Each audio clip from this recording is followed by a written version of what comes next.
welcome to the GSMC Book Review Podcast, brought to you by the GSMC Entertainment Network. I am your host, Sarah. I am very happy to be with you on Wednesday this week to bring you my latest author interview. I'm excited to have a returning guest today for the interview. As we get started, I would like to do as I normally do and ask you to please like, subscribe, follow the show on whatever platform you are either listening to or watching this podcast on. That really does help us out a lot here at the network. Also, if you would like to help in another way, you can do so by leaving a tip or a donation at gsmcpodcast.info. You see that in the video playing next to me right now. gsmcpodcast.info is the best place for you to go and leave a tip or a donation if you'd like to help out the podcast or the network as a whole. And as always, I say thank you in advance if you decide to do that, but thank you for every kind of support that you give the podcast. I am greatly appreciative of all of my listeners and now watchers. So how is your week going? My cold is finally better, although it's still sounding very, very scratchy. And then on Monday, the hubby got the cold. So he has been having these incredibly huge sneezes. They sound like the top of his head is going to blow off. It sounds so very uncomfortable. I had some sneezes, but not like he's having. My goodness. I hope he gets over that phase of it soon. He's doing okay, but the sneezes, they sound painful, and I feel bad for him every time he does them. So we're still not doing a lot of walking. We've gone for some short walks, taking the dogs out, of course, when they need to go. And it's been beautiful here this week. Just absolutely gorgeous. Mid-70s, lows in the 60s. Cannot complain about the weather at all because it is absolutely phenomenal. So yeah, I have that going for me. And otherwise, it's just been a very, very busy week.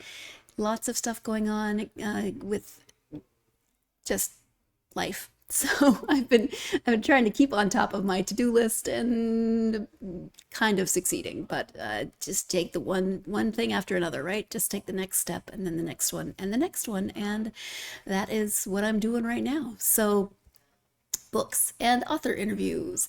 I have returning guest Robert J. Skead joining me today. He is the author of historical fiction for young people. So middle grade, maybe a little younger. This book I think is 8 to 12 years old, so maybe a little younger than middle grade.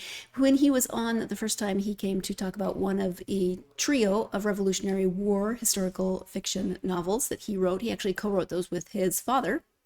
And now today we are jumping into the 20th century, the 1930s to be exact.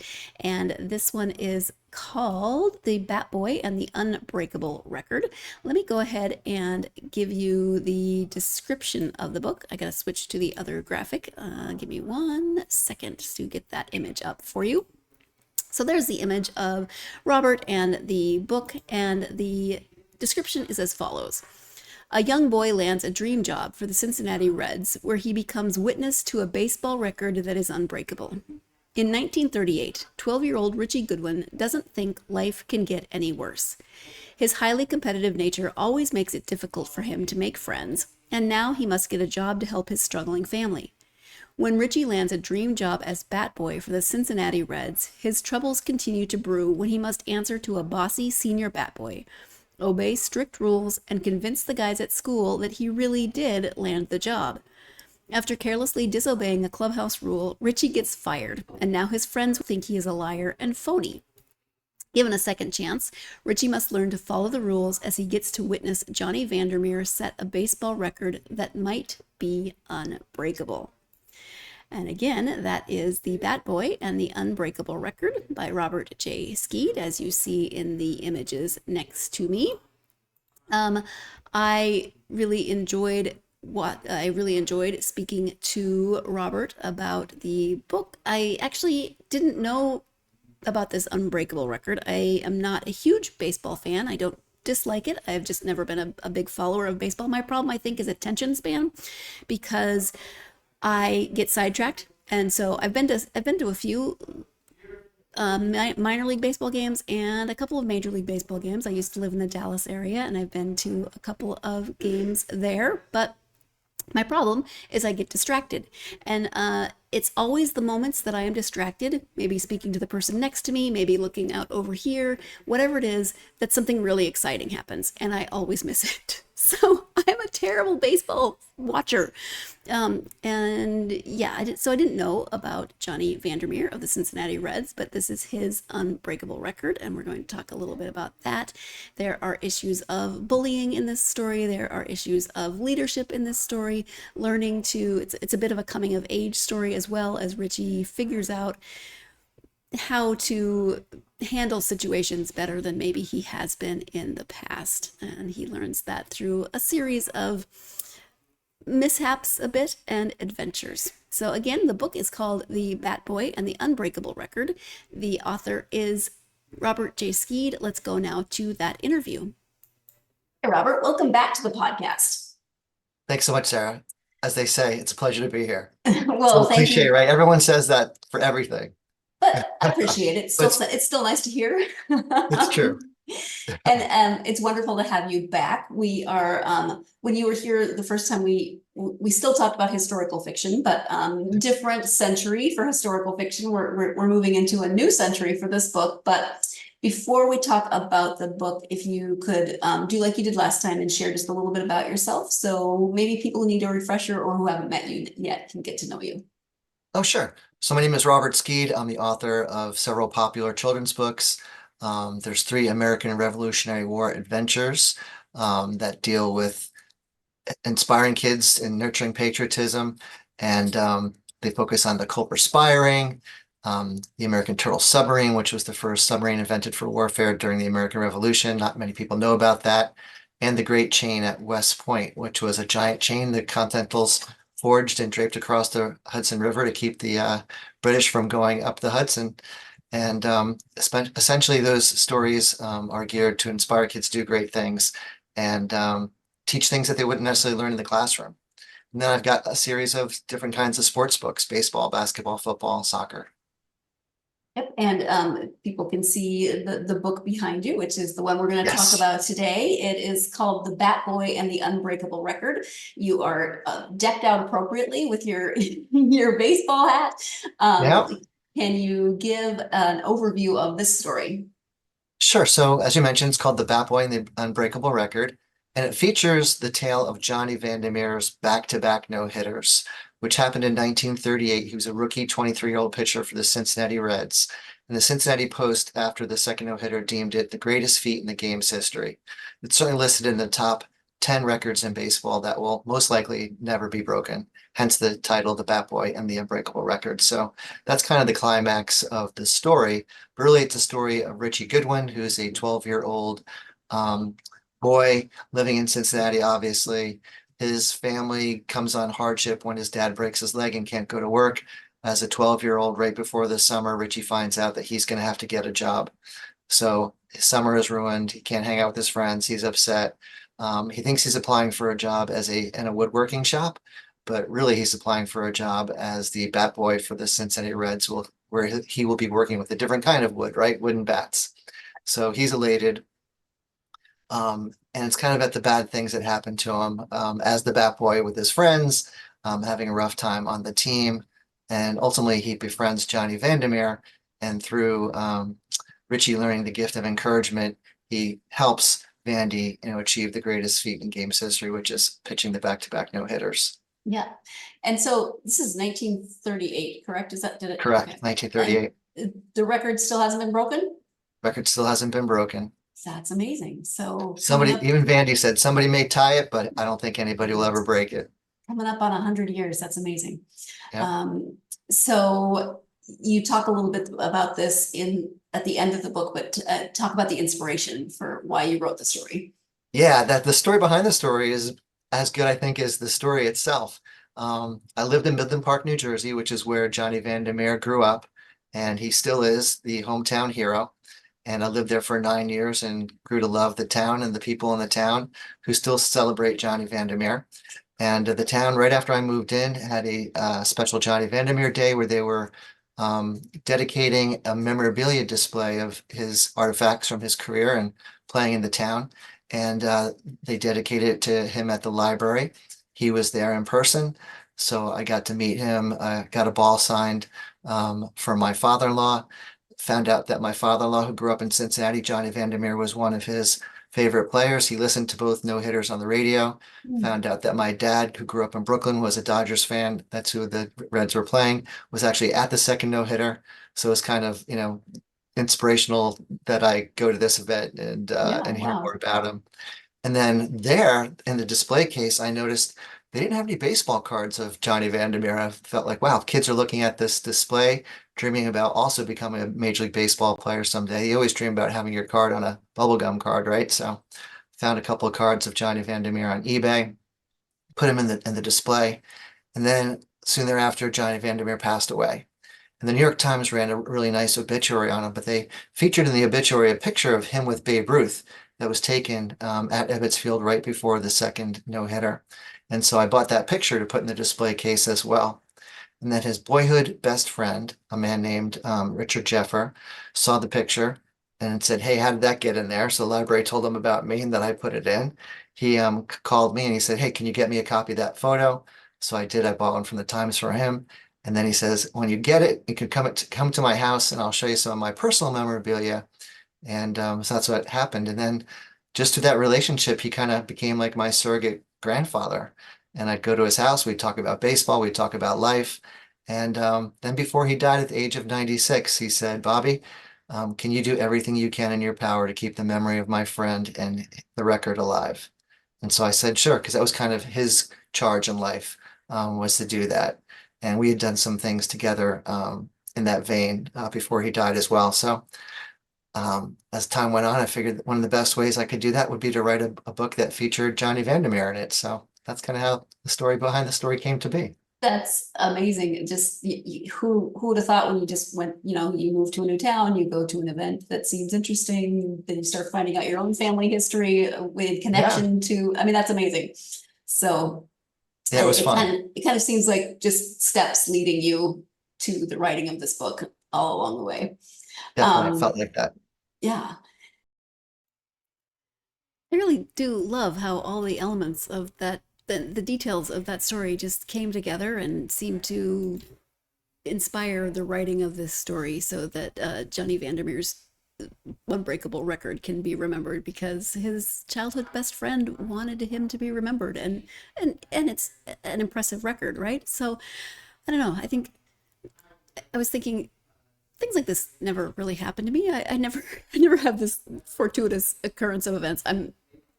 I shouldn't say that because I've had plenty of interesting things happen to me, but never quite like this, right? And then I realized maybe I need to be more extroverted. Hubby is an extrovert and I just kind of ride his coattails. But it is time for our first break of this episode. When we come back, we'll be talking about Richie as the main character, especially as a fictional main character in a true story. So stay tuned. You are watching and or listening to the GSMC Book Review Podcast, and I will be right back.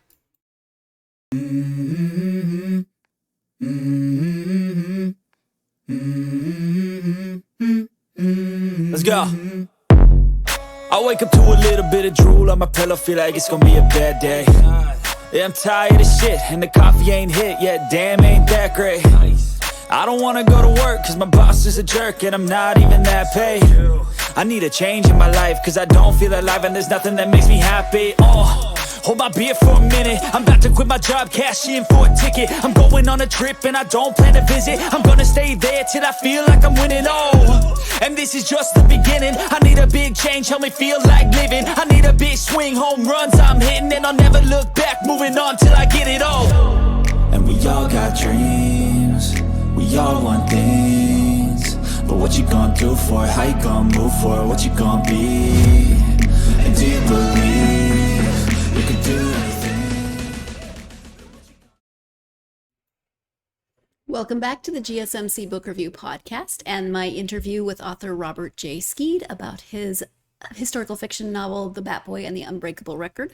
Before the break, we were talking about how this book came to be and a series of really quite cool, maybe coincidences or just a series of events that led up to the writing of this book. Before we get back to the interview, I do want to ask you once again, if you are a fan of this podcast, hey, look, that's not the right picture.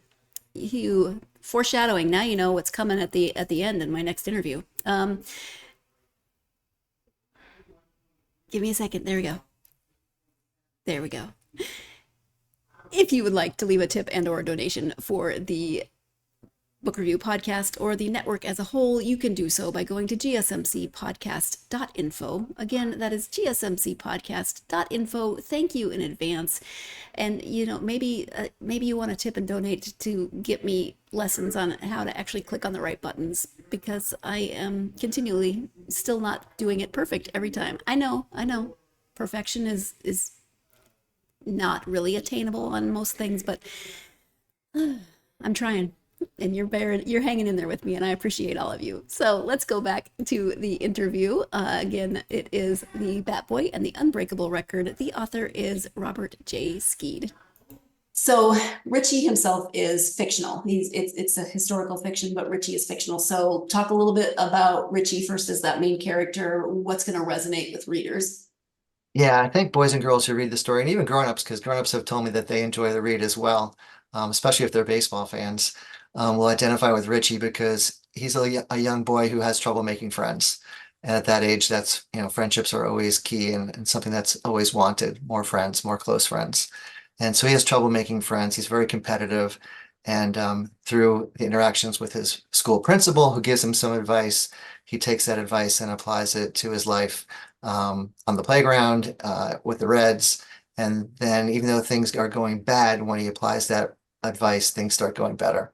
And I won't say exactly what the advice is. Encouraging is one aspect of it. There's more to it. And there's also it's funny, when I got done writing the story, I realized there's an element of how to deal with bullying in the story as well, because there's a bully at school. There's kind of a really hard to get to know, get to like senior Batboy that he has to deal with on the Reds. And so I found some really good ideas about how to deal with bullying, relationship wise, that I incorporated into the story. And so I think kids will get that from it as well, in a non-preachy way. You mentioned the principal, Principal Semendinger. You also talk a little bit about him.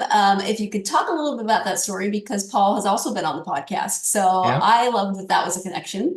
If you can share just why the principal is named what he is. Oh, sure. So Paul Semendinger lives in my town. He was a principal, just retired, also a huge Yankees fan and baseball fan. We'd met in town, became friends. And Paul had just written a book. He has a couple of baseball books out, but he had just done one with Roy White, who was an outfielder for the Yankees in the 70s and 80s, even the late 60s, and one of my favorite players. And the book came out, and I actually got a copy of it before it came out and read it for Paul, kind of gave a little proofread to it before it even got published. And so I was like, Paul, tell me about your publisher. Were they great to work with? Were you happy with them? And he was like, yes, they were fantastic. And I was like, hey, do you think you can make an introduction for me? So Paul wrote this beautiful email introducing me to the head man who owns the publishing company. And then I sat at my desk and I'm like, all right, well, what do I send him? I've got lots of different stories I could send him, baseball and non-baseball. So I was like, all right, he just did a couple of baseball books for Paul. Maybe that's my best bet. Sent him the manuscript for The Batboy and the Unbreakable Record. And a few months went by, I think, before I heard back from him. I believe he had one of his readers read it and they loved it. And then he came back to me and said, hey, we want to send you a contract for the book. So obviously Paul got a big thank you in the acknowledgement section of the book, but also there was a principal in the story. And at first his name wasn't Semendinger. Since Paul was a principal in real life and he had that connection to the story, I contacted the publisher and I said, hey, what do you think if we made Paul Semendinger the principal in the story? I was a little concerned because Semendinger has lots of syllables, right? And usually in a kid's book, you try to avoid names with lot of syllables. And the publisher was like, no, that's a great idea. So Paul Semendinger became the principal in the story as well. Nice. And you, I mean, the main character is already, not the main character, but Vander Meer is already a little bit of a long name and you Yep, can't change that one. So, correct. um, so I assume Paul was pleasantly surprised. Paul was definitely surprised. I didn't tell him until it came out, and his dad's still around, and his dad loved that idea as well. His dad's a big baseball guy. Oh, wonderful. Um, you obviously had a source of information in Vandermeer's friend and then your friend who could tell you his stories of Vandermeer's life. But what other types of research did you do for the book? Yeah, there was a lot of research that went into it, especially because the two no-hitters, I do a little bit of play-by-play in the story. And then about the Reds in Cincinnati in general, and certainly Vandy's life.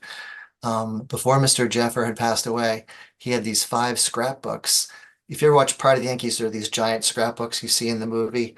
And so Vandy had something very similar. They were huge. Mm. And in the scrapbooks were all the newspaper clippings from the time he played in Midland Park to the time he played in the minors, even independent ball, like in Sandlot ball in Paterson, New Jersey, and obviously until his time in the major leagues.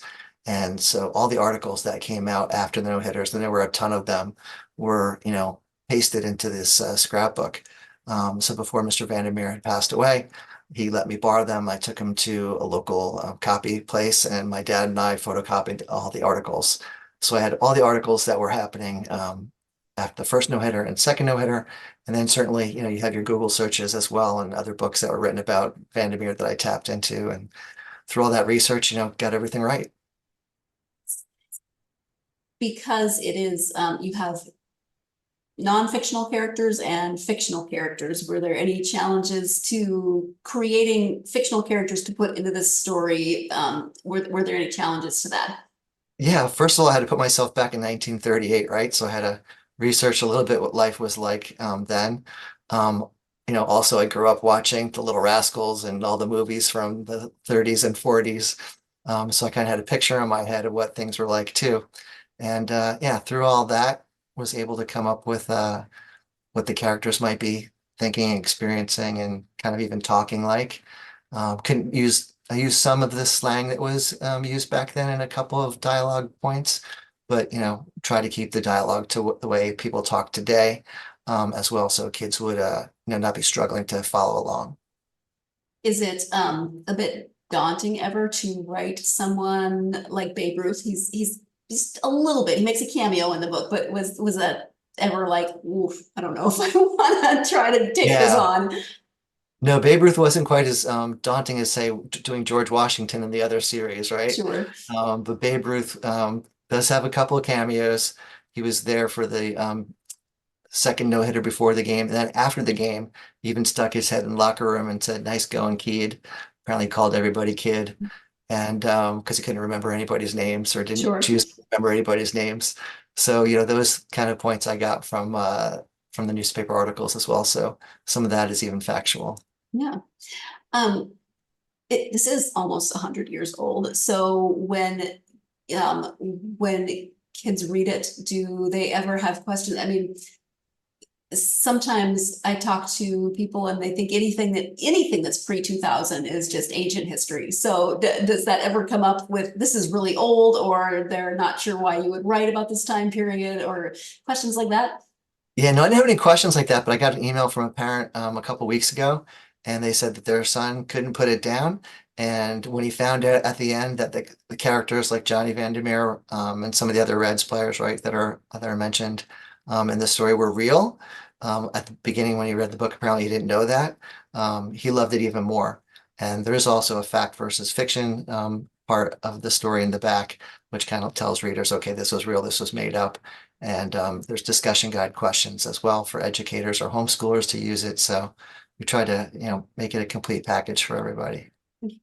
Which I would imagine is something that you probably think about when you're writing is, history can be a challenge for some students love history, some students struggle with history. So making it accessible in ways like this, where they don't even necessarily know that they're reading history until they find out it's true. Do you work at that when you write?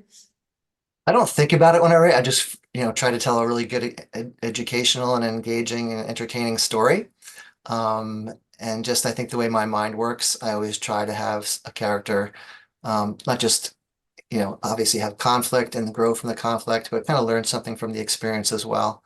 A lot of books today for kids don't have any morality to them or any educational aspect to it.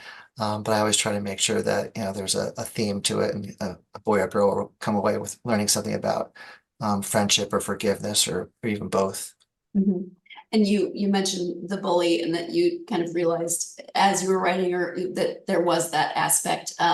There's a section in the back. Can you talk a little bit about that resource for how you deal with a bully? Oh, sure. So because, like I said earlier, the bullying education piece is really not preachy.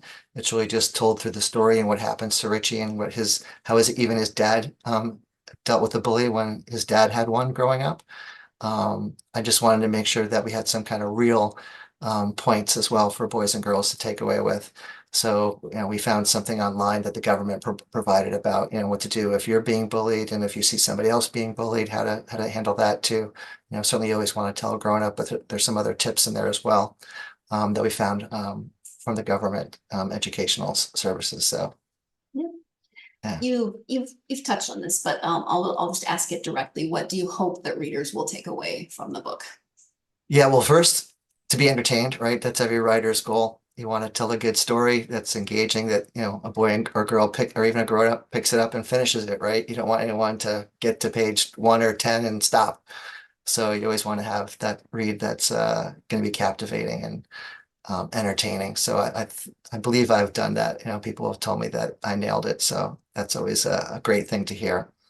And then, as I kind of mentioned too, if they can come away from the story feeling like, okay, if I'm in that situation, maybe I know what to do a little bit better than before. So there's an educational aspect of it. And then even a boy reading this story, there's for me an inspirational aspect too. You want them to kind of come away thinking, hey, maybe something like that could happen to me. Maybe I could become a Major League Baseball player and follow my dream.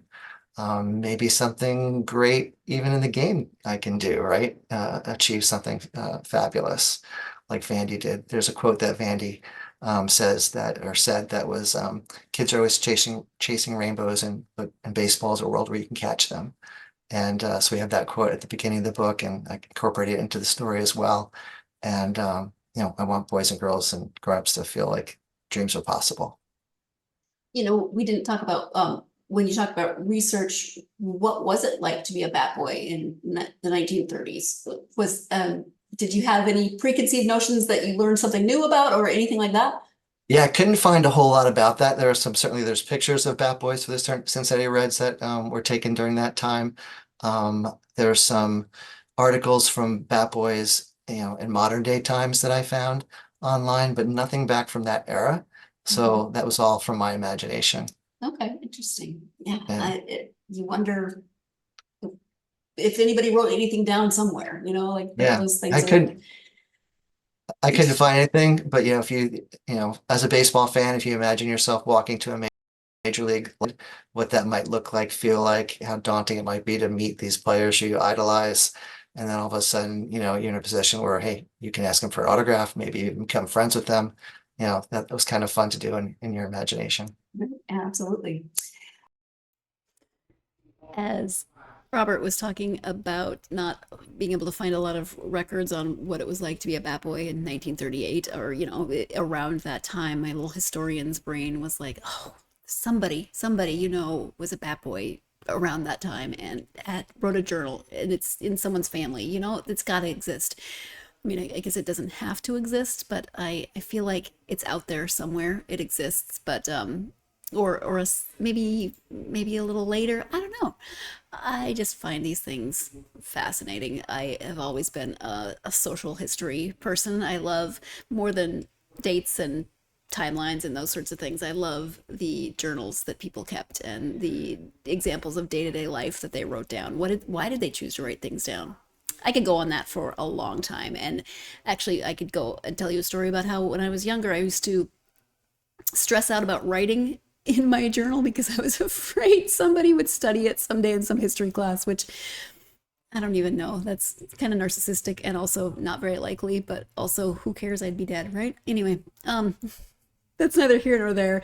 It is time for our second break of this episode. When we come back, we'll be talking about this record that is almost 100 years old, this story about a record that's almost 100 years old.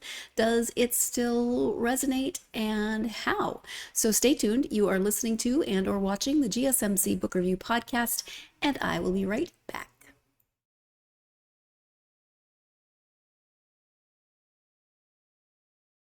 For the best and latest podcasts available anywhere, go to the podcast app on your cell phone and type in GSMC to access free content-rich podcasts on health and wellness, book reviews, sports, entertainment, relationships, social media, movies, technology, finance, and even weird news. Subscribe and download the GSMC Podcast Network's family of shows, available everywhere podcasts are found.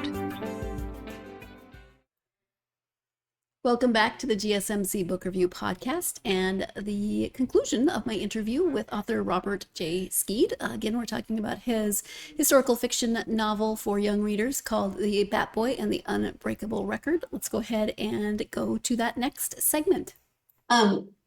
This is almost 100 years old. So when kids read it, do they ever have questions? I mean, sometimes I talk to people and they think anything that's pre-2000 is just ancient history. So does that ever come up with, this is really old, or they're not sure why you would write about this time period, or questions like that?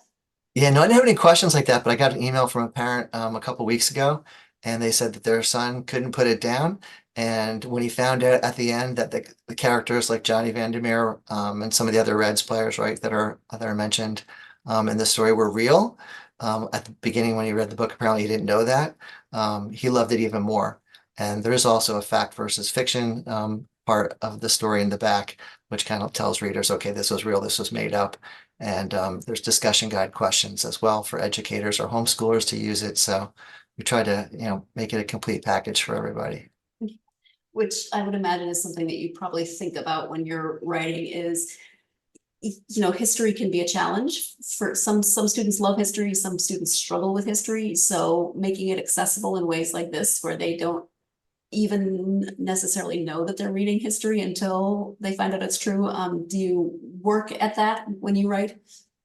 I don't think about it when I write. I just, try to tell a really good educational and engaging and entertaining story. And just, I think the way my mind works, I always try to have a character, not just obviously have conflict and grow from the conflict, but kind of learn something from the experience as well. A lot of books today for kids don't have any morality to them or any educational aspect to it. But I always try to make sure that, there's a theme to it, and a boy or girl will come away with learning something about friendship or forgiveness or even both. Mm-hmm. And you mentioned the bully, and that you kind of realized as you were writing that there was that aspect. There's a section in the back. Can you talk a little bit about that resource for how you deal with a bully? Oh, sure. So because, like I said earlier, the bullying education piece is really not preachy. It's really just told through the story and what happens to Richie and how even his dad dealt with the bully when his dad had one growing up. I just wanted to make sure that we had some kind of real points as well for boys and girls to take away with. So, we found something online that the government provided about, what to do if you're being bullied, and if you see somebody else being bullied, how to handle that too. Certainly you always want to tell growing up, but there's some other tips in there as well that we found from the government educational services. So, yeah. You've touched on this, but I'll just ask it directly. What do you hope that readers will take away from the book? Yeah, well, first, to be entertained, right? That's every writer's goal. You want to tell a good story that's engaging, that, a boy or girl or even a grown up picks it up and finishes it, right? You don't want anyone to get to page 1 or 10 and stop. So you always want to have that read that's going to be captivating and entertaining. So I believe I've done that. People have told me that I nailed it. So that's always a great thing to hear. And then, as I kind of mentioned too, if they can come away from the story feeling like, okay, if I'm in that situation, maybe I know what to do a little bit better than before. So there's an educational aspect of it.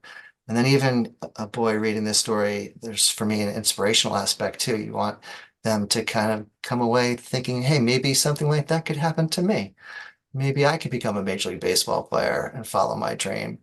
Maybe something great, even in the game, I can do, right? Achieve something fabulous, like Vandy did. There's a quote that Vandy says that, or said, that was, kids are always chasing rainbows, and baseball is a world where you can catch them. And so we have that quote at the beginning of the book, and I incorporate it into the story as well. And I want boys and girls and grown-ups to feel like dreams are possible. We didn't talk about, when you talk about research, what was it like to be a bat boy in the 1930s?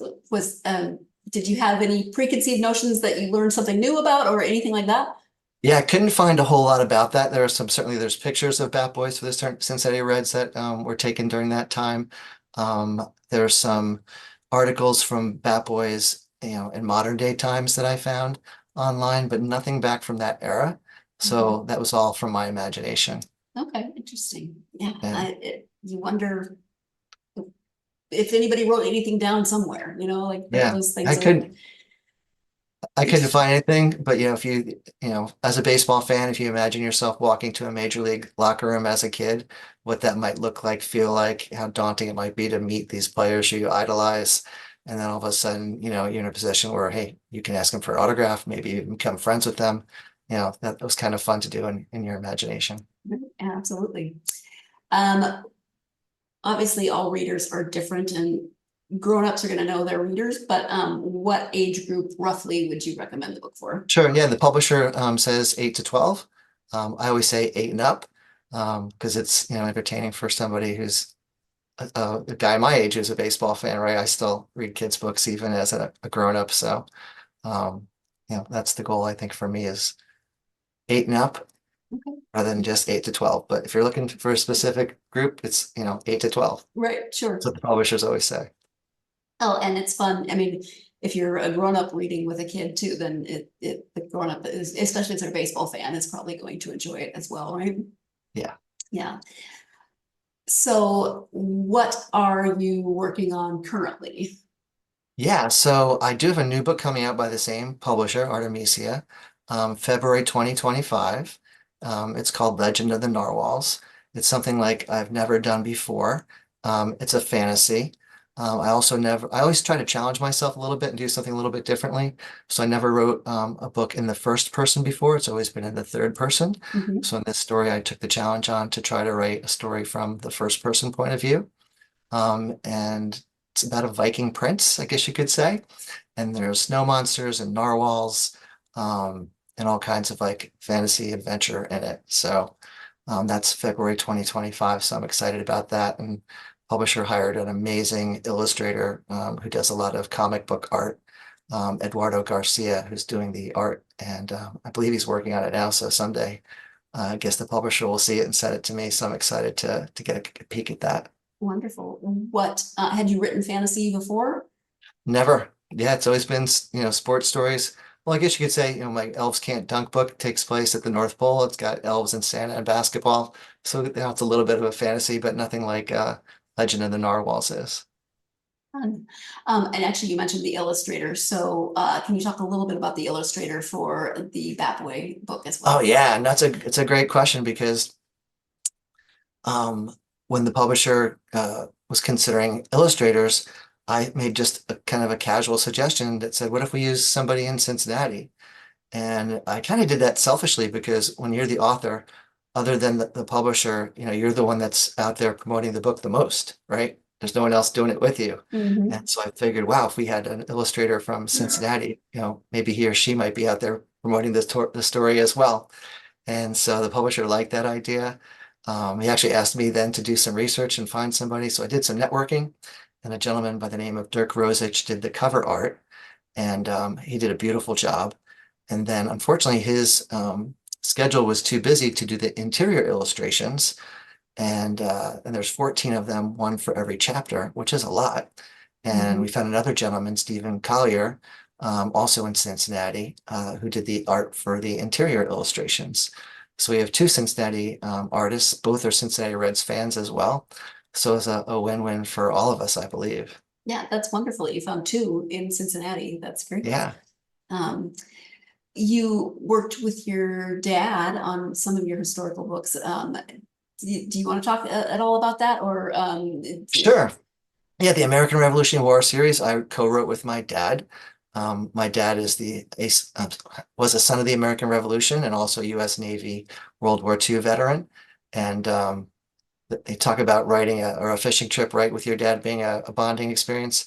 Doing 3 books with your dad was like that on steroids. That's kind of my line. And it was a great experience, bonding experience as well, right? To brainstorm with him, come up with ideas. He blew me away with his talent because, quote unquote, I'm the writer in the family. Mhm. But I think, is even better than I am. Like, he was just fantastic. And the ideas, the research, the heart he put into it, and being the obedient son, I always took his direction. If I was going one way, he's like, I don't think that's a good idea. I submitted and went his way, and it always worked out right. And so yeah, one's called Patriots, Redcoats, and Spies. The second one is Submarine Secrets and a Daring Rescue, and the third one is called Links to Liberty: Defending the Great Chain at West Point. And it was a lot of fun to do that with my dad. Yeah. Are you finished with that particular series, or would you go back to it? Yeah, if the publisher asked for maybe a prequel, I kind of wrapped it up after the 3rd book. So to do another one after that could be done. But a prequel series could also be done as well. Or little novelettes, right? You take other little stories. They did that with Peter and the Starcatchers. So yeah, there's things I could do if they asked. Okay. I'm just curious. Yeah. When you take time to read just for you, not necessarily for research or a project you're working on, what have you been reading since we talked last? Yeah, so I've always got several books on my nightstand and in my backpack. So typically lately they've been on World War II. That's always been a passion of mine. I have 2 picture books that I've yet to sell about World War II events.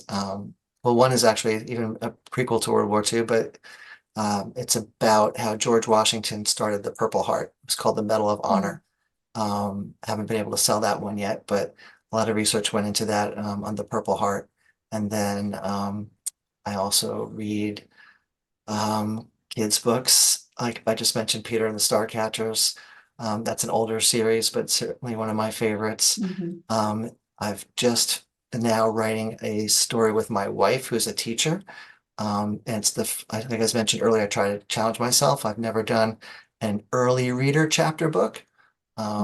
So a little bit less words, a little bit different sentence structures.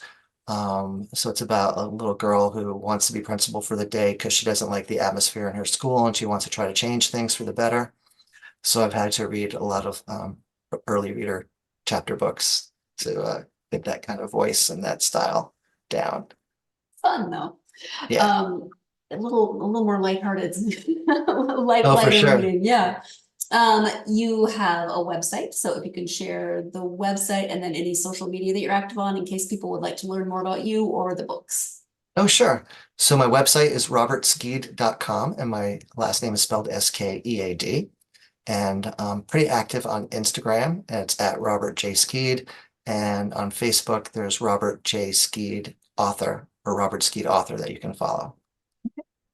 And I would assume they can probably find contact information on your Yeah, there's social contact media information information. on your website. Correct.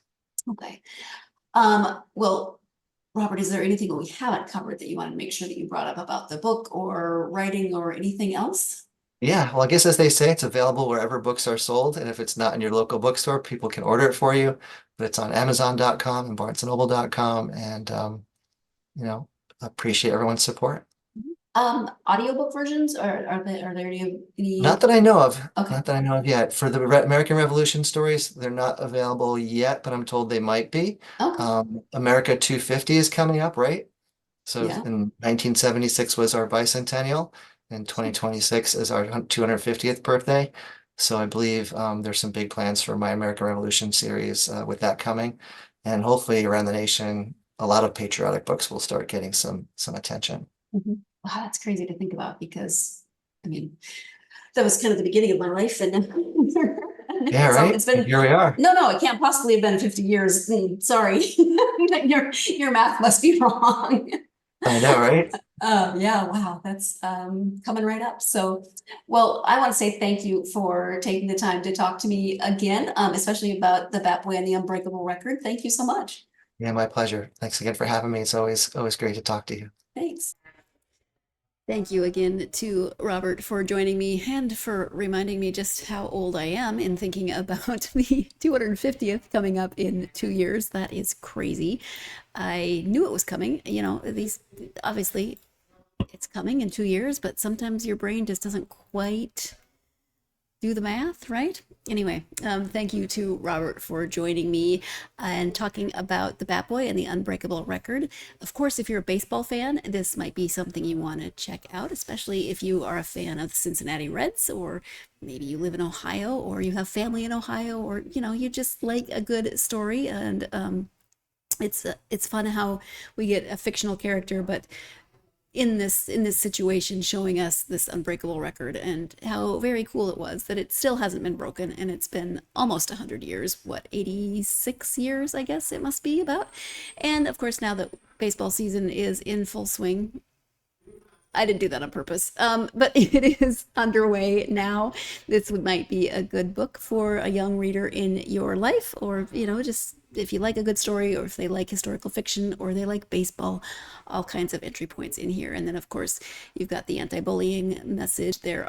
There's a lot of great indexes or appendices, whichever you would like to call it, at the back, with the fact versus fiction, like he talked about, some resources about bullying, some questions to think about, etc. So lots of good things in this book for your young reader, or you could read it as a family. So definitely check this out if you are interested in historical fiction or baseball. My next interview. Let's talk about my next interview, because I don't quite know how to explain this interview to you, or these books to you. I will be speaking with author Gary L. Stewart. There he is, and there's 2 books involved in this: Hide and Be, My Brother, Myself. And there are 2 books, which is interesting because there are twins. One of them may or may not have murdered the other. One of them may or may not be pretending to be the other. It's very confusing, and I want to pick his brain because I want to find out why he is doing this to my brain. But yeah, lots of, I don't even quite know what genre to put this in, honestly. It is a suspense, but not like a thriller. It's a little bit psychological, but it's not, again, not a thriller, but definitely mind-bending, and lots of things trying to figure out who is telling the truth, who is not telling the truth, what in the heck is going on here. So I doubt Gary can completely clear it up, because we want people to read the books, and he's not going to want to answer all of my questions, but I am looking forward to speaking with Gary, and this will be next week's interview. So join me for that. In the meantime, I hope that you are having a wonderful week.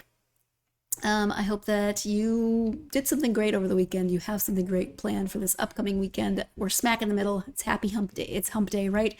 So hopefully that week is going well. I kept thinking today was Friday. It is not Friday. It is in fact Wednesday. So that's a little disappointing, but I can live with it. But I hope that you are having a good week, and whatever you're doing, of course, then, I hope that there's lots of reading. But as always, as we wrap up the podcast, if you are a fan of this podcast and you would like to help it out, you can do so by liking, subscribing, following on whatever platform you listen to or watch this podcast on. That's a great way to help out the podcast. You can leave a review. Positive review would be excellent, but you can leave a review, written or starred, simple or complicated, whatever your heart desires. And you can follow the podcast on social media: Facebook, X, Instagram, and TikTok. I love hearing from listeners, so come find me, tell me what you've been reading, ask me any burning questions that you have from the interviews. Tell me if you've read any of the books from the interviews that I do on the podcast. I really, truly love hearing from listeners. So come find the podcast, and of course, by extension, me on social media. I would love to have a conversation with you.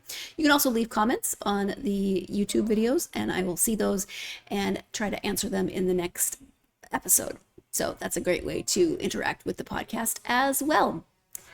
Have a great week. It's not Friday, but it is Wednesday, and I hope the rest of your week goes well. But whatever it is, whatever day it is when you listen to this or watch this, I hope that your life is giving you plenty of time to go get yourself lost in a good book. Thank you so much. Let's